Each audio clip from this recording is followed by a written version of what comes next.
Hey, welcome to our May 24th meeting of the County Commissioners. Please rise for the flag salute.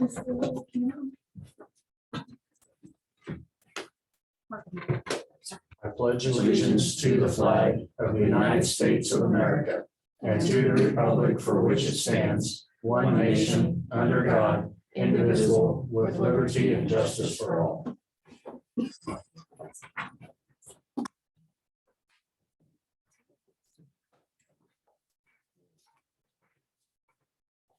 Public comment? Not seeing anyone on. Minutes. Did you have a chance to read the minutes from last week? Yes, sir. I'll make a motion to approve. And I will second. All in favor, say aye. Aye. 2-0. Commissioner comments and committee reports. So last week was a busy week, which was a good week. On Wednesday, I attended a budget workshop from the hosted by the state of Kansas Office in Accounts and Reports with our financial director, Mark Zeltner. It was very beneficial. We both walked away learning a lot of new things and some things we want to tweak here internally to become more efficient and to work together with all of our departments to ensure we are being proactive and gathering information as soon as possible. Thursday, I had my first District 3 constituent meeting at Elizabeth's, and I thought it went well. I had feedback forms from all of the folks that were nice enough to fill them out with positive feedback. They enjoyed coming and listening. I appreciate all of the speakers that took the time out of their evening to come and share information with my constituents. So that was good. Last Friday, I had the opportunity to have my first meeting with Amy Finch, the new city manager for the city of Atchison. We sat down at City Hall for a little over an hour, and then I was able to give her a tour of the county offices, as many as we could get through. And she met department heads and elected officials. And we ran out of time, unfortunately, and we had a couple of department heads that weren't able to work that for their schedule. So we'll be doing a round 2 in the near future. So that's something to look forward to. And I look forward to working with Amy. Also, for those that follow politics, I got a couple of phone calls yesterday in regards to HB 2136. I went to the kslegislature.org to get the most up-to-date info, and I believe that this is, so on the House Bill 2136, Atchison County Sales Tax Authority was notated in here, and I just want to read what I'm reading from the website and let you know where I stand on that. So this bill would authorize Atchison County to submit a question to the voters to impose a sales tax of up to 1% for the purposes of funding joint law enforcement communications in solid waste disposal. The tax would not be subject to apportionment with cities within the county, and that would be required to expire in not more than 10 years. I just wanted to say where I stand on that. And I feel like the county, I think sometimes people forget that the county encompasses all of our cities and townships. And for that, 11,855 residents are within the cities, whether it's first class or third class cities. And, you know, a little over 4,000 are in the rural areas. I believe that working together with our cities and utilizing a countywide sales tax that we already have in place for the 1% and really sitting down, working together and figuring out the best method. I don't think submitting a new question to the voters and leaving our cities out of that discussion is where I'm going to stand on it. So although the state did pass this, and I don't believe the governor has signed it yet, but based on the phone calls I was receiving yesterday. It's probably just a matter of time. I just want the public to have the opportunity to talk to me if you think I'm standing in a position where I should be changed. But again, my number one focus is the residents of Atchison County and what's best for all of us. And again, Atchison County encompasses everyone, and we need to remember that and build relationships that we're all working together. And that's where I'm at. So just wanted to say that. Okay. I had a kneecap meeting last Thursday night, lengthy meeting, but everything's going well there. And then I have a area agency on aging meeting June 2nd at Hiawatha also. So those are monthly and timely. So I hope I can get to that one if I'm not in the field. Okay. New business before the board. Westliner was on, but had to cancel because it wasn't a matter that needed to vote today. But in its place, I'm going to put, there's a service maintenance agreement between Atchison County. This is for maintenance of the boilers. It is with mechanical contractors, Design Mechanical Inc. And this is the maintenance for our steam boilers. And we had a chance to review it with Brian this morning, and Pat signed off on it that he thought it was ready to go. So do I hear a motion to allow the chairman to sign on behalf of the county the maintenance agreement? So moved. And I will second. Any other thing you want to add to that? The only thing I wanted to add is we are already working with this company, but going into this maintenance agreement, instead of paying them $2,500 a quarter, this lessens the load down to $1,995. So it's ultimately signing a maintenance agreement and will save us money in the long run. So thanks to Brian, our maintenance director, for getting that all ironed out. Okay, good point. All in favor, say aye. Aye. Aye. Passes 2-0.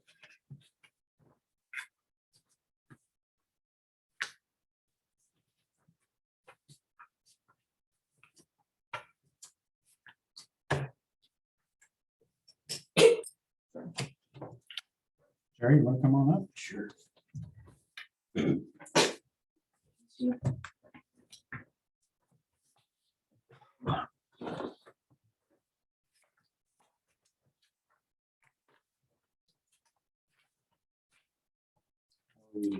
I'm good. Very good. It's rainy day. Nice meeting you. Thank you so much. Chairman, could you tell me how much time I got? I'm an old politician. I get really windy, so I would like to make sure I don't impede on your time. So Well, we'll just let you go. And Okay. if you start being effectual, I'll cut you off. that sounds good. Sounds good. It's always nice to hear from you. So. Okay.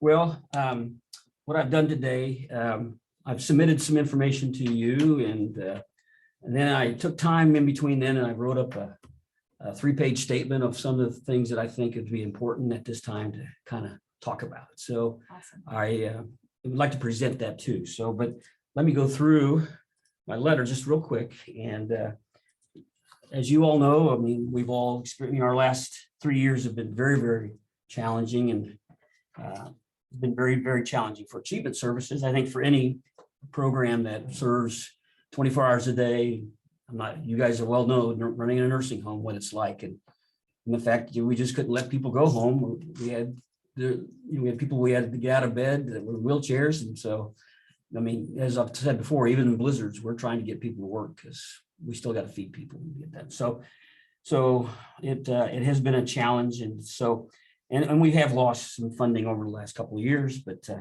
I really don't want to go into that too much today because we've had some very, very good news given to us. And so we're looking forward, very gratefully forward to things we can do. So as I said in my letter, we worked really hard this year with the Kansas legislature about our funding and rates, and then I'll get a little bit into that deeper as I go into this, but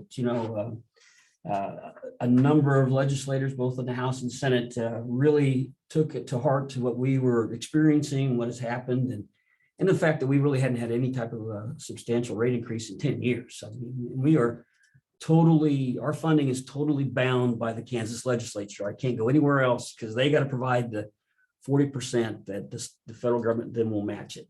The federal government will not give that 60% until the state matches it. So we can do all the hollering we want, but until the legislature helps us, we have no way to go. So, and that funding is now close to, 89, 88% of our budget. So it's very, very important to do that.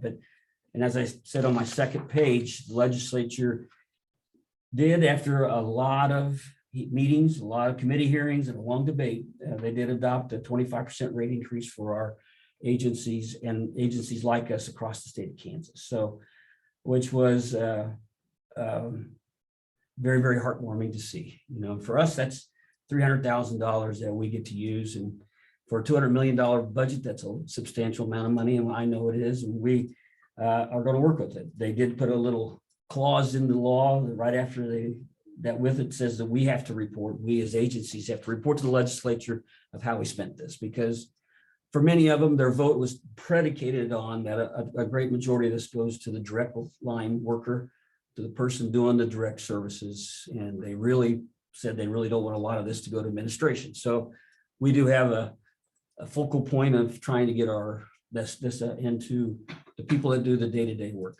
And so you will see, we're going to raise our starting wage substantially, and some of our existing ones will get fairly good increases. And so we will adhere to what the legislature intended for this money. So, okay. And then we have to report that to them as to how we did that. So, and we are up to the challenge. We will July 1 do this. The governor signed the bill. We're ready to go. So we're going to work on that. So, but that'll be, and as I said here toward the end, as you guys all know, I mean, we're not fooling any employer in this country. There's a labor shortage. I mean, as I was driving to Topeka's on my meetings, I'd see a Spangles, they were given $12 an hour. And then we got this rate increase. I said, man, we're going to be good. I looked up and Spangles starting at 15. It won't be long, and then we'll be caught with other agencies. And you can see it around town. They're putting more and more money into the frontline staff because they got to have them. And so our challenge, I mean, this is not a panacea of taking care of all our problems. We're going to have to still get good quality people. We've got to train them and try to retain them and stuff. So, but we will do that, and that's what we're going to be, what we want to do. So, what I think I've answered some of your questions, and I'm going to go. May I go into this other portion that I did not send you and give it to you then? And so, is there any questions on the letter, or would you? We'll go through this and then.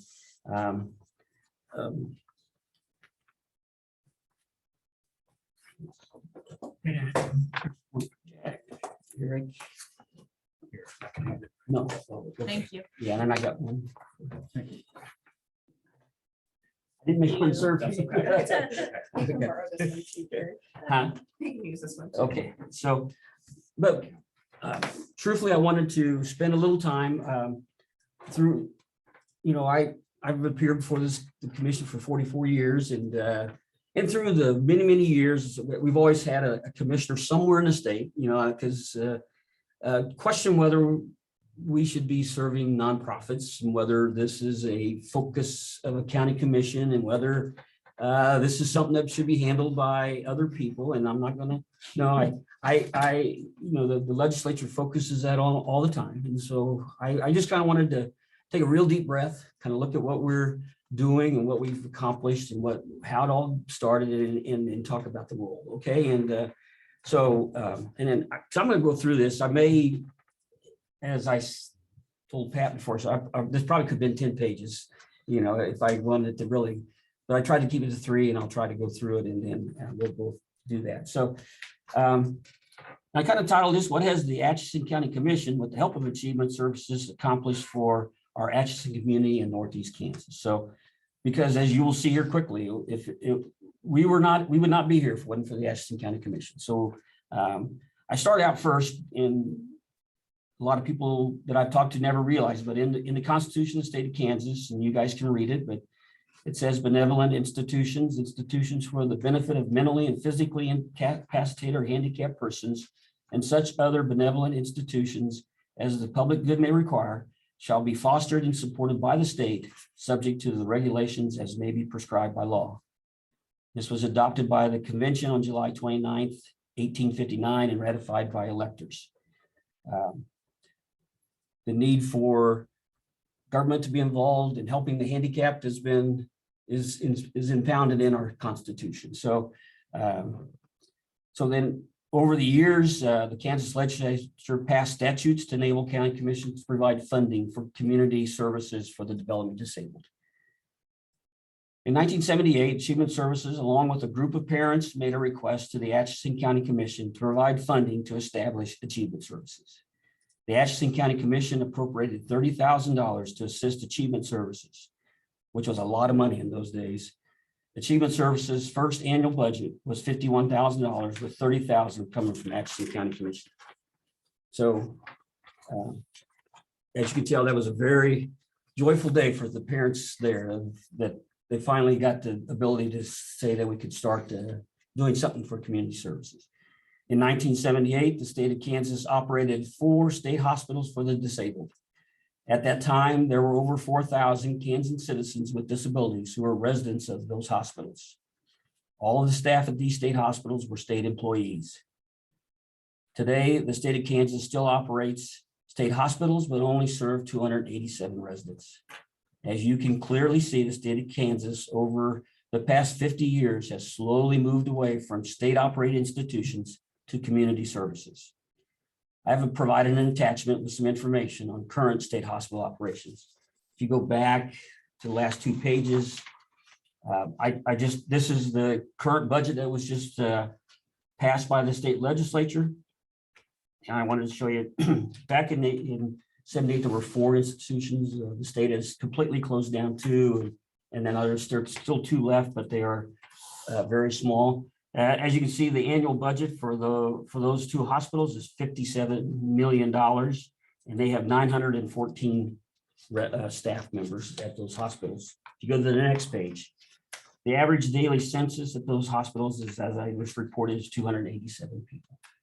So as you can see, they almost have a 3.5 staff to 1 ratio at those hospitals.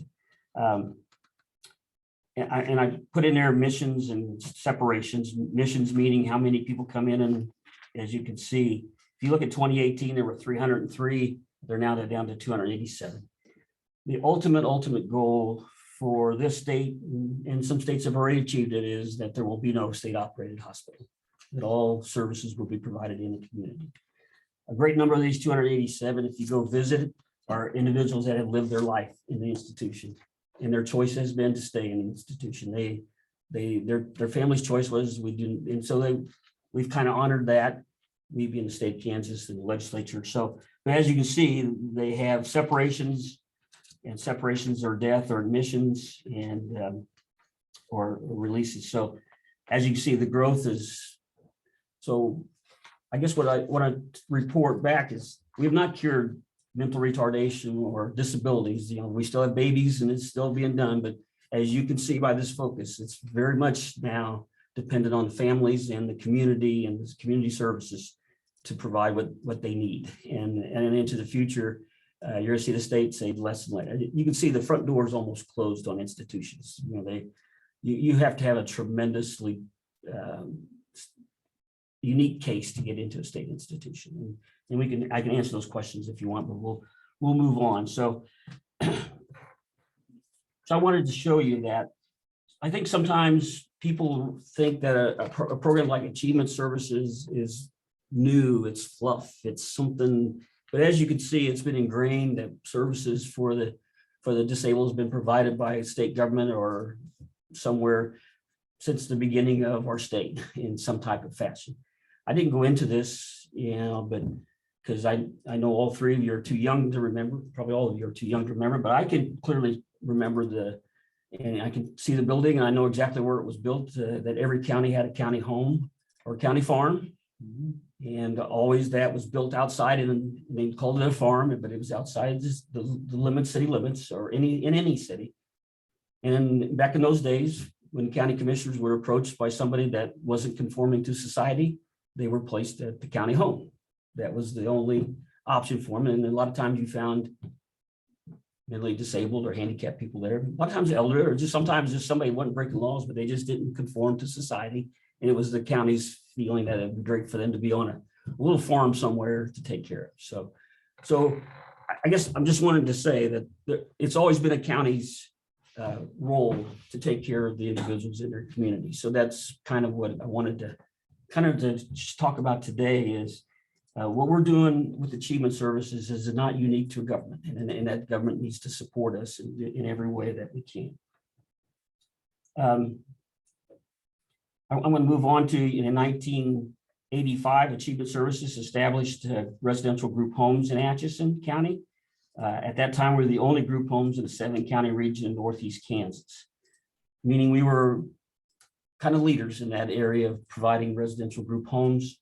I didn't go into it, but in 1995, I requested a farmer's home. We called them farmer's home loan back now. It's USDA.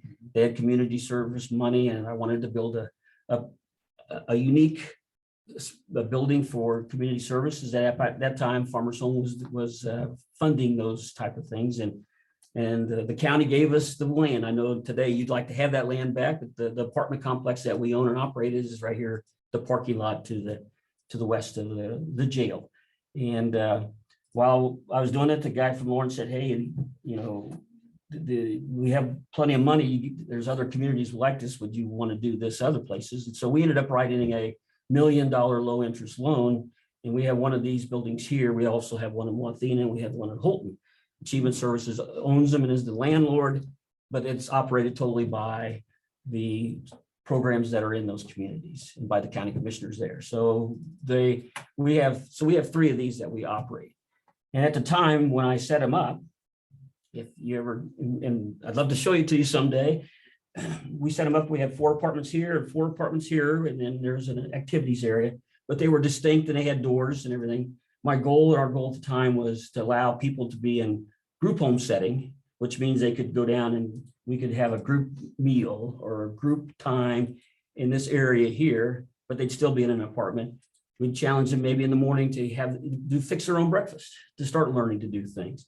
And these apartments back here was to allow people to do more and more in an apartment setting. Our goal was to have them graduate from here to graduate from there and then on into an apartment on their own, to independent living. Okay, so my design and our design was taken to Washington, D.C. They loved it. And I think there's been many other places built since then, probably in the 90s, that kind of replicated that, because that was what we were trying to teach, was more and more independence.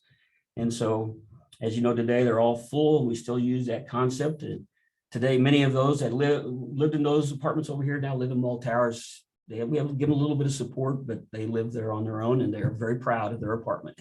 Let me just tell you. So we support 22 people in our program that have disabilities at mall towers now. So they're on every floor. You know, when we first talked about going into mall towers, was a tremendous amount of meetings for both sides. I mean, mall towers kind of needed us. They had a lot of spaces open. But we had a lot of meetings with parents about, do we want to put our son or daughter in that kind of environment? You know, of the fact that somebody could knock on their door at any time and sell them something or want anything. You know, it was a very, very difficult time for some parents to say, I don't know if I want my son or daughter to have that much freedom and that much allowance, you know, not for themselves, but the influence of society on them. So, but we managed it, and it's been the most wonderful thing that we've ever done, you know. And as I have said before, it's unimaginable to some of our parents that have worked through this for many years, that we now have 3 people at the mall towers that are totally wheelchair. I mean, we have to get them out of their chair at night, put them in bed, and then get them up in the morning. But boy, they're so proud of their apartment and the things they can do there. So, so as you can see, we've done a lot with resident. I mean, that's a big key part of this. You couldn't take people from institutions unless you could do 24-hour care and provide what they needed. So, so that's what we've done. Now today, Achievement Services annual budget for FY22 to 23 will be close to $2 million. We employ 35 full-time staff employees and process close to 80 payroll checks every 2 weeks. Most of the consumers in our day service program receive a small payroll check every 2 weeks for work completed. From an economic development standpoint, it's my hope that you can see that Achievement Services brought a substantial amount of money to our local community. Money that at one time was spent by the state of Kansas at state-operated institutions and other communities. This money has now been reverted to community services here at Atchison. It is my hope that you can see that through the efforts of Achievement Service, that we have grown our agency to where property taxes and sales taxes paid by our staff and the consumers we serve helps fund the $48,000 appropriation in our current request for funding. So, and I think you guys understand what I'm saying is, we've been able to bring money that the state was spending other places to Atchison, and then these people are buying cars and buying homes and spending money here. And I think it helps support the raising of funds that we are requesting today. The next part is probably the most important part of my testimony today. Aside from money, the services that Achievement Service provide has greatly improved the lives of the consumers we serve. Our consumers get to live in an independent life that is far removed from the lives that they would have experienced in a state operating institution. I fortunately or unfortunately got to go through a lot of state operating institutions, and I'm sure all of you can imagine. And I mean, it was at those times, the bell rang, you ate, and you got to eat until the bell rang. And when the bell rang, you had to quit eating, and you had to move on. And everything was done by bells. You went to bed by bell. You got up in the morning by bells. And everything was done for you. You just sat your whole day in a rocker or a chair somewhere, and everything was done for you. So, this, is something that we really wanted to work on. And as you can see, for parents, guardians, and families, Achievement Service has provided them with extreme happiness in knowing that their child has a place in their local community. I can still clearly remember parents telling me about the time when they had their baby with obvious physical disabilities, such as Down syndromes or physical impairments, that their doctor's advice was to drive their baby to Topeka State Hospital, kiss their baby goodbye, and hand their baby to the nurse at the hospital. In fact, doctors were taught this option for parents in medical school. To say the least,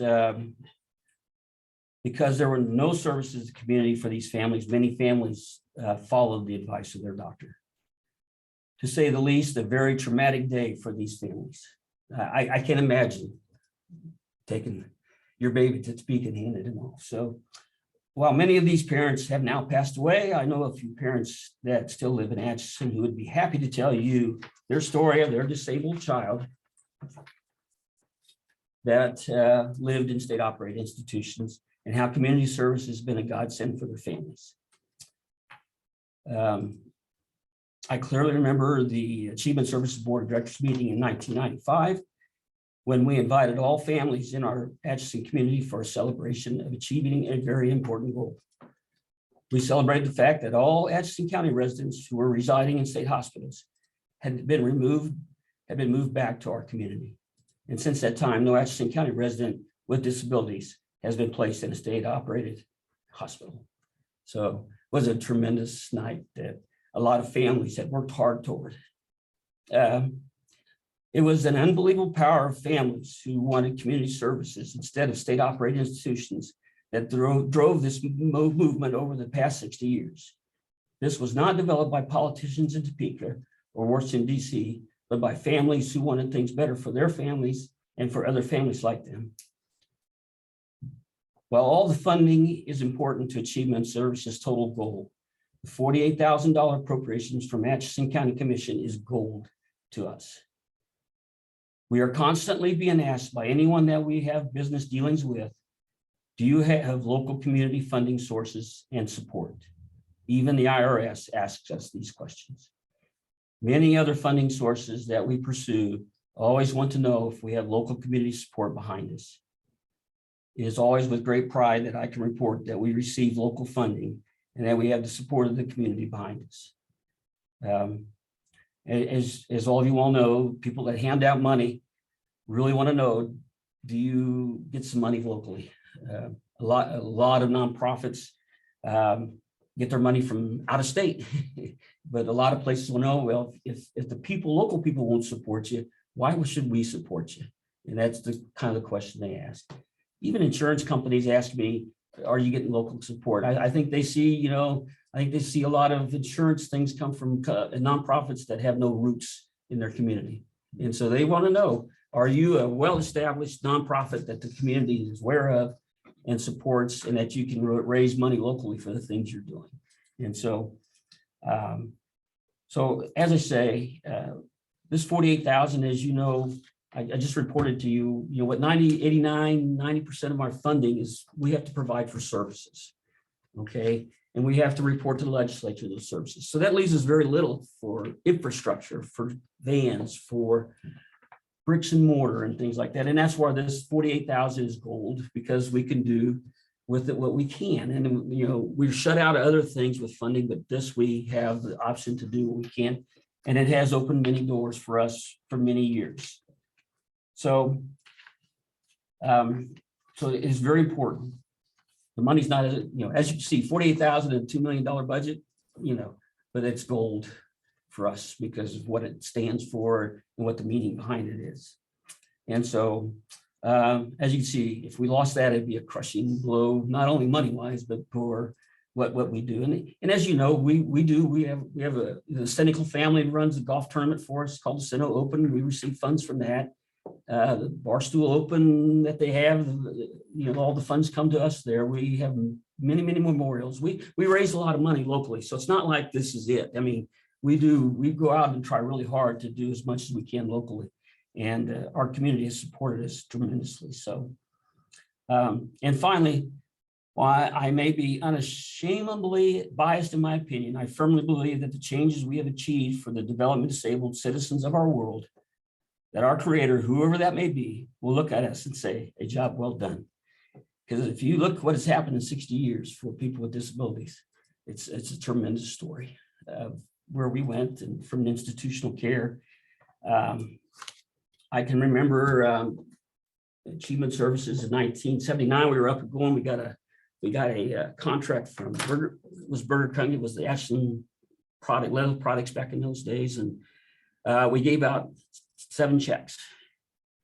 In the next 2 months, I had 6 families come to with their son or daughter wanting to enroll because they didn't believe. They didn't want to be the first. They didn't believe. And we had a very active group, and some of these parents didn't even know that these people that lived in Atchison had a disabled person in their family hidden. And we found where a lot of families never left their handicapped son or daughter out of their house because back in those days, many people thought that was a mark that the Lord had scorned you, that the Lord had given you a burden, and a lot of people were ashamed of that. And so we would find people that would come forward after they see in services, say, we'd like to have some of that now. So, it's a remarkable story of what we've done to take care of people. And I still got to go. I said finally, but but we still have a lot of work to do, and we know that, and we're ready to accept it. You asked for aspirations that we at Achievement Services may have. We are working very hard to develop a program to greatly increase the pre-vocational and vocational training for the consumers we serve. It is my hope that sometime soon that I can invite the County Commission to our facility to show you the new programs we have developed to expand job opportunities for the individuals we serve. And to no surprise of anyone, we will need some of the Atchison County appropriation to achieve this goal. Thank you for your support for the past 44 years. Without your help in the beginning and your continued support throughout the years, we would not be here where we're at today. So I would love to go into real details about what we're doing, but it's still very early.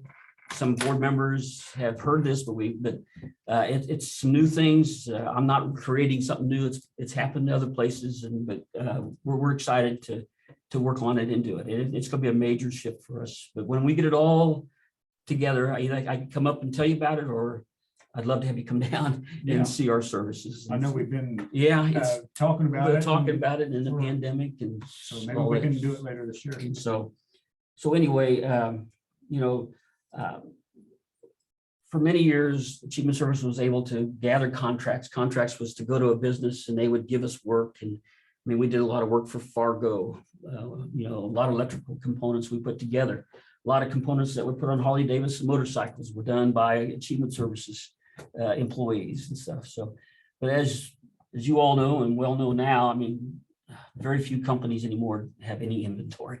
You know, used to, you would develop something, you put it together and you take it to the company, put it on a shelf, and then when an order came in, they take it and go. Well, now they don't even start ordering the parts for something until you have the order in hand. Then they get the parts and then and so it's very difficult for our setting for them to say, hey, here's 10 boxes, but we got to have them done by tomorrow.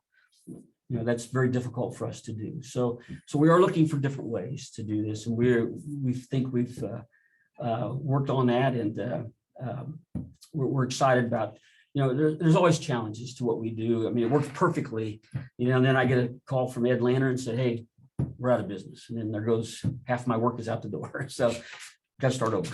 So we will. So anyway, love to answer questions. Would love to, I can tell you stories, but it's okay. So thank you so much. I just want to stay in consistency of that we fund achievement services through K.S.A. 19-2698.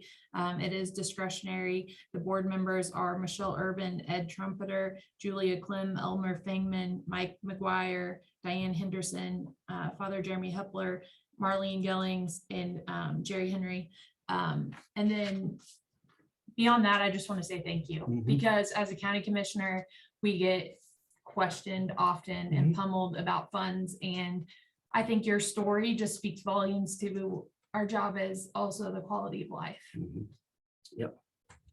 for Atchison County. So It's the whole family of the disabled person, because it allows them to have the knowing that their loved one is secure, safe, and being more independent, and they can live their life not being guilty. Absolutely. Yeah. Well, and So- for many. and right here in Atchison County, that's the beauty, is like Oh, yeah. Well, the opportunity for- right here at home. and for many, and this allowed, I mean, it was their, nothing else, but they were going to raise their son or daughter until they could no longer do it. And then for many, they hoped maybe a brother or sister or somebody would pick that up. But then that, for them, they said, why should they have to, you know, they have their own families to raise. But this allowed them to know that when the time came that they couldn't do it, that they could come to us and we could do it. And then a lot of times we would talk to them and say, you know, you might want to give them to us a little earlier, and so that we can have this, it's not so traumatic. And, you know, it was hard for them to say, yeah, I'm going to go ahead and have my son or daughter move in with you guys and let's start working on it. And they say, hey, he can't do dishes or this. And by the time they were done, we showed them, hey, he's doing his own dishes now. So, That's so, awesome. you know, when we talk about independent living, I think a lot of people, I mean, we have people that they just need help with how much laundry detergent to put into it. For some reason, they can't figure out why. But if you put the laundry detergent in, they can wash the clothes, they can put it in the dryer, they can fold them, put them away. They don't need to have somebody do it all. They just need that little push. We have people that, you know, they take their money, they'd spend it in 3 days, the first month. So we got a budget with them, and they only get so much, and other than that, they do perfectly. But if they had their own, they'd be off on the reservations and in trouble. So it just takes those little things to keep them independent. I mean, all 22 of the people, you know, 60 years ago would be in a state institution doing what I just told you about in the way of, and remarkably, I mean, when I first heard this fact, I said it's wrong. I mean, but they said, you know, that a person that lived in a state institution, none of them ever lived to be past 45. I thought, well, that's the average, right? No. But by the time they were 45, they were old, and because they had no reason to live. There was nothing, No stimulation. nothing to live for. And so it was, so anyway, so when we talk about independent living, it's not, you know, hey, you know, they could do everything on their own. We just provide a little bit of support. We have overnight staff at Mall Towers, just so mainly for the moms and dads to know that if something happens, we got somebody right there that could, and things do happen. Fire alarms go off in the middle of the night. I mean, we have a whole plan of what we got in with the Atchison Fire Department. I mean, our people in wheelchairs, stay there because the fire department's coming to get you first. You know, we got the whole plan, because that's what, you know, families going, what happens if they're fire? My son or daughter can't get out. Well, we got plans to do this. So we try to address anything we can to help, help that work that way. So, okay. Any more Awesome. questions? Okay. The only other thing is, are you guys part of the Atchison Area Community Foundation also for? We're not yet. Okay. So, Awesome. and I mean, we are asking questions like that. Mhm. And I mean, for many years, we were asked why we were not a part of the United Way. And for you guys are all too young, but for many years, when that first happened, if you were in United Way, you couldn't fundraise other ways. And we decided we was wanting to do other things. You know, we had other avenues of how we could raise funds. I think they would take us now, but we've just not gone that direction. So I'm not saying the community, I mean, we should do more to those things, but And if someone were to watch today and say, I want to give to Achievement Services, they can do that directly. oh, absolutely. Absolutely. Yeah, we've had a couple of those days we get a check in the mail from somebody that, you know, passed away and left us some money, you know, and we didn't even know about it. And it's just what they wanted to do. So,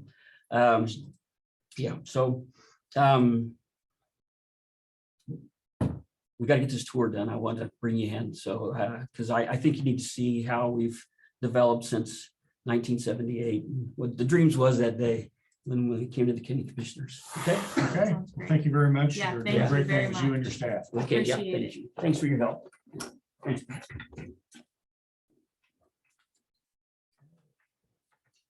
Something, historic preservation easement agreement. Good afternoon. So earlier this morning, we had talked about the Kansas Rural Preservation Grant Program. There's a completion report, basically just kind of outlining how much they give us, how much the county had paid to get our portico roof replacement done. And so it was from the Kansas Historical Society. They just kind of put in a few pages of everything that they've done. And the chairman would sign off on that report that you would agree that we did that. And then there's also a conservation easement, which would be a resolution that just states that we would be open a few days throughout the year, which we already do now. And Pat can answer some questions if you have any. Okay, there's actually 3 places to sign on this, Pat. The first one is the completion report. Right, that's the 3-page one. Yeah, right off the bat. About Yes. halfway down the page there. Yes, 9, where it says Yep. 9 certification. Correct. Now, will each one of these need a motion? The report does, and then the other one is a resolution. So the first 2 could go together allow the commissioner or the chairman to sign, and then would need a separate vote for the resolution. You said the first 2, I think that's just one. Well, there's 2 places. The resolution has attached to it a document to be signed both by the chairman and by someone with the SHPO. Jenny Chin. Right. Okay, So that's that going with the. Okay, Yes, so okay, the report should be one, and then the resolution has 2 signature places, and it should be a separate one. do I hear a motion to allow the chairman to sign off on the Kansas Rural Preservation Grant Program, the completion report? And I will second that. Any questions? All in favor, say aye. Aye. Passes 2-0.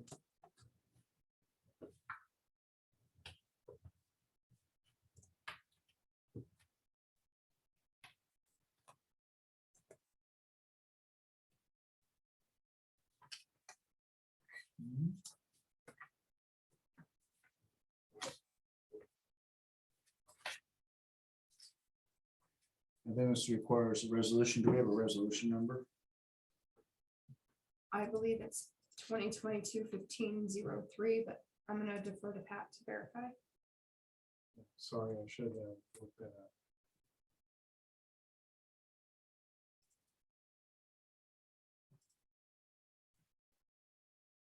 Did you say 1503? 1503. Okay, that piggybacks onto the earlier agreement. Do I hear a motion to allow the chairman to sign resolution number 2022-1503? It's a resolution of the Board of County Commissioners of Atchison County, Kansas, authorizing a historic preservation easement agreement in harmony with the Paul Brunn Historic Revitalization Grant, HPF, Kansas Rural Preservation, KRP program. And I will second it. Anything further? All in favor, say aye. Aye. Passes 2-0. Thank you.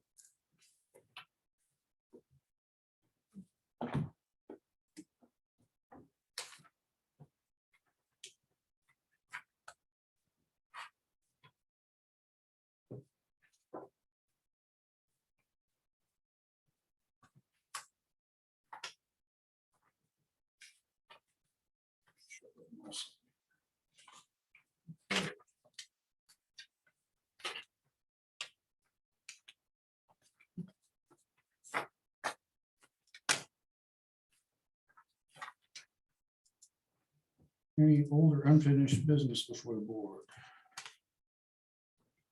County councilor updates. We had sent out for bidders interest in 2 different parcels of real estate that we had. Roger Denton notified me today that we have an error on the one for the court, for the lot here next to the courthouse. So we're correcting that.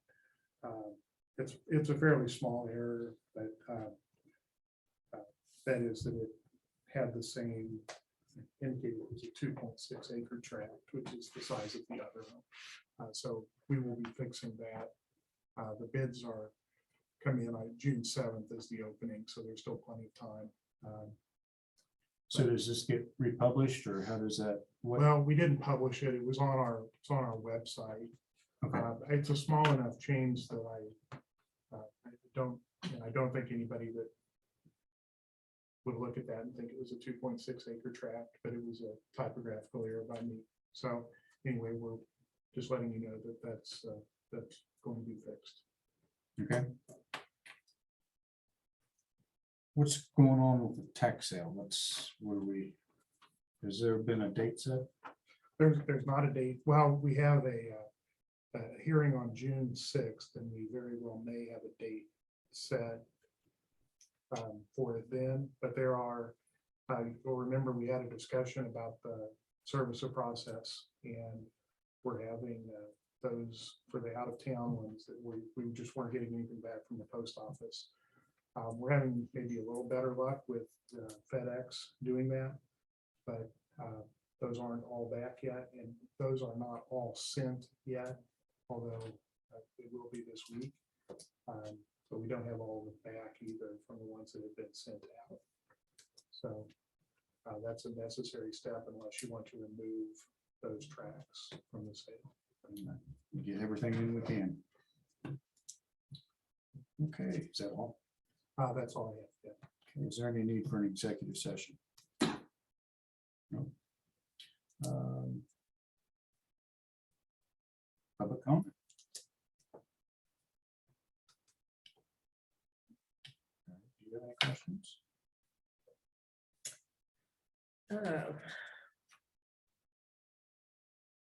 Well, I'm a little confused on that House Bill 2136.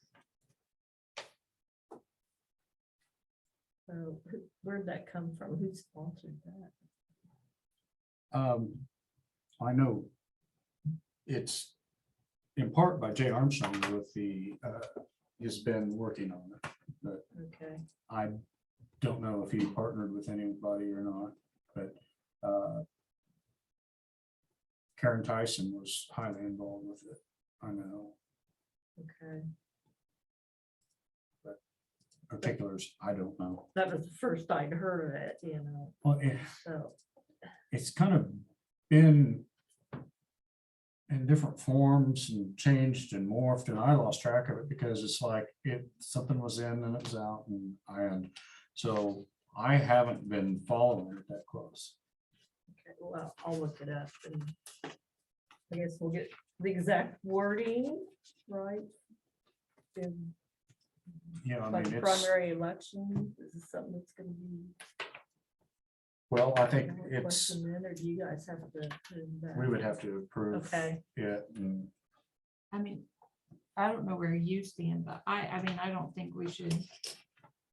I mean, we have a 1% sales tax already we just need to utilize it as it. I'm not saying that it shouldn't at some point be taken to a vote, but in this compressed time frame of, trying to get a ballot question written, sunset the current tax. And I mean, I just, especially with the city having a standalone sales tax question on the ballot at the same time. I mean, it just wouldn't be at the polling place, but I think that this is something that if the county ever decides to do, it needs to be done right. It can't be done in a compressed time frame, and I can't be on board with it right now. yeah, well, of course, well, I was at Epley's coffee a week ago. I've not written anything on it, but he did mention SB, whatever it is, about countywide sales tax, and it's what he said didn't quite sound like this. It sounded like something totally different. So I wanted. Yeah, I think if there's ever to be a fix, I think it will have to go back to the voters. This also didn't get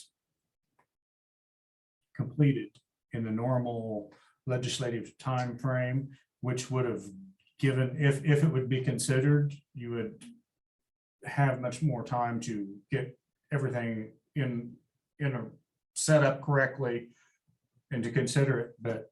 And now even all of the us and the cities, all four cities of third class in the city of Atchison's budget relying on the current sales tax, we wouldn't know until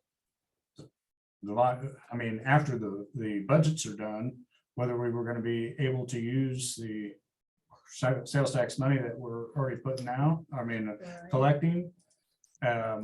It just puts too big of question marks for me to be able to sign on right now, unless there's something different. I haven't done a really thorough reading or have had anything that's that caveat, unless there's something more there that I have missed. But that's where I'm at. Well, the way I understand this, the 187, it's going to stay in place, but the commissioners can revisit this every 10 years or something. You mean the one that just passed here? Well, it would. It's countywide sales tax from joint communications. Yeah, well, I mean, Solid waste, since it is. if we took that bill, took them up and actually went to a vote on it, it would have to be a dedicated tax, Right, and it, sunset, or yeah, it would have to be voted on every 10 but years. it's, yeah, something that you guys need to revisit or something, or the county commission board.